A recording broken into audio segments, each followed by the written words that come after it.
لوہے جبی پہ سبت ہے روداد زندگی، لوہے جبی پہ سبت ہے روداد زندگی، ہر چند بے زباں ہو مگر بے زباں نہیں۔ زمین بولتی ہے نا، چہرہ دیکھ کر کہنے لگا خطرناک ہے، انقلابی کا چہرہ ہے غلام کا نہیں۔ ذبح نہ کر دے اسے، کہیں وہی نہ ہو۔ سیدہ آسیہ قریب بیٹھی ہے، فرماتی ہے ولا نالائق، اولاد تو یہ ہے کوئی نہیں، جب مر جائے گا تو تیری کرسی پہ 2-2 ٹکے کے آدمی قبضہ کر لیں گے۔ میرے رب نے تجھے ایسا بچہ دے دیا جو تیرے تخت پہ بیٹھنے کے قابل ہے،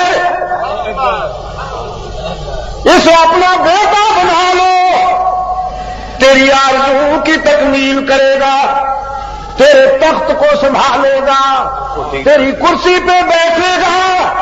پھر ان کہنے لگا بالکل اچھی بات کی تو نے، واہ مجھے تو خیال ہی نہیں آیا تھا۔ خدا نے کیے ہیں۔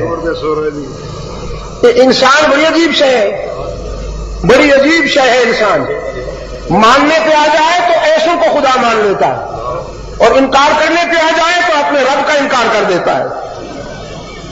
مجھے تو خیال ہی نہیں آیا تھا، واقعی اچھی بات ہے، اعلان ہو گیا، خدا کو بیٹا مل گیا،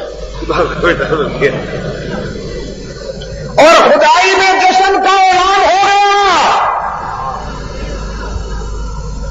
دودھ پلانے کے لیے دائیوں کو بلایا گیا، رب العالمین کا وعدہ مچل رہا، دائیاں تو آئی، لیکن جو بھی دائی اٹھاتی ہے موسیٰ کو دودھ پلانے کے لیے منہ پھیر لیتے ہیں۔ فرعون جھڑکتا ہے، گندی ہو تمہارے ہاں نفاست نہیں ہے، نظافت نہیں ہے، لطافت نہیں ہے، بو آ رہی ہے تمہاری باڈی سے، ہٹ جاؤ، آخر خدا کا بیٹا ہے، مذاق تو نہیں۔ وہ ہٹ جاتی ہے، دوسری آتی ہے کانپتی ہوئی، لرزتی ہوئی کہ معلوم نہیں میرا حشر کیا ہوگا۔ وہ اٹھاتی ہے موسیٰ، انکار کر دیتے ہیں دودھ پینے سے، نہیں پیتے دودھ، ساری گالیاں ناکام ہو گئی۔